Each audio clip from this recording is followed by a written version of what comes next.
உங்களோட மலரும் நினைவுகள் 5ஆம் வகுப்பு வரைதான்.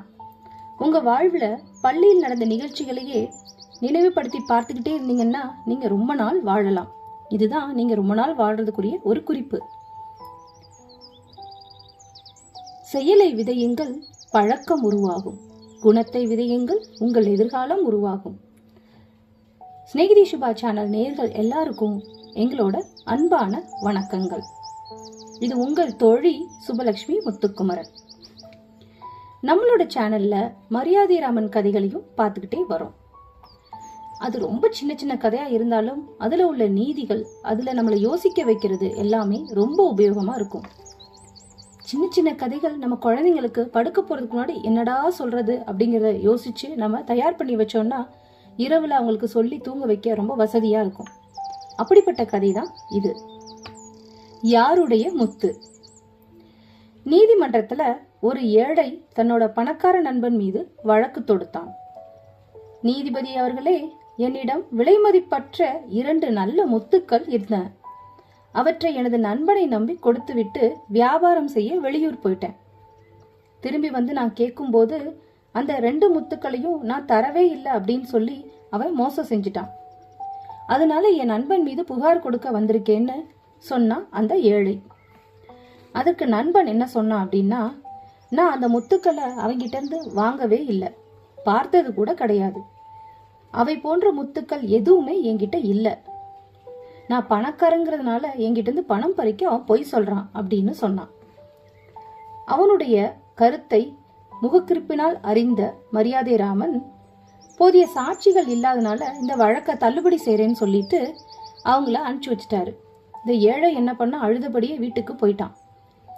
2 பேரையும் அனுப்பிச்சிட்டு சில நாட்கள் கழித்து ஏழையின் முத்துக்களை போன்று 98 முத்துக்களை அரண்மனையிலிருந்து வரவழைத்து அவற்றை நைந்த சரத்தில் கோர்த்து முத்து மாலையாக்கி அதை மாலை நேரத்தில் அந்த பணக்கார, அதாவது மோசக்காரன்ட்ட கொடுத்து, நண்பனே, நீ முத்துக்களை கோர்ப்பதில் கை தேர்ந்தவன்னு எனக்கு தெரியும். என்கிட்ட இந்த முத்து மாலையில 100 முத்துக்கள் இருக்கு. சரடு நைந்து போயிருக்கிறதுனால புதிய சரடுல கோர்த்து அழகான முத்து மாலையா கட்டிக்கிட்டு வா அப்படின்னு சொல்லி அனுப்பிச்சு வச்சாரு மரியாதை ராமன். இதை வாங்கிட்டு போனா அந்த பணக்காரன். மறுநாள் பிரிச்சு எண்ணி பார்க்கும்போது 98 முத்துக்கள் தான் இருந்துச்சு. அதை பார்த்து அவனுக்கு பயம் வந்துருச்சு.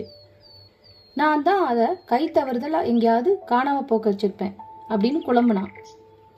பிறகு அந்த குறையிற 2 முத்துக்களுக்கு பதிலா ஏற்கனவே தன்னோட நண்பன் கிட்ட இருந்து மோசடி செஞ்சு அபகரிச்சு வச்சிருந்த முத்துக்களை கோர்க்க ஆரம்பிச்சான்.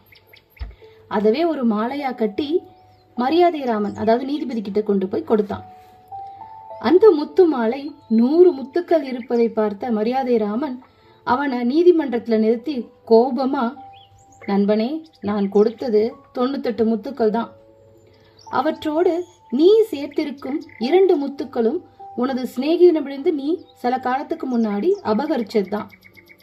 அப்ப இது நீ செஞ்ச மோசடி தான் அப்படின்னு நிரூபணமாகுதுன்னு சொன்னாரு. இப்ப அந்த பணக்காரனுக்கு, அதாவது மோசடிக்காரனுக்கு வேற வழியே தெரியல. தன்னோட திருட்ட ஒத்துக்கிட்டான்.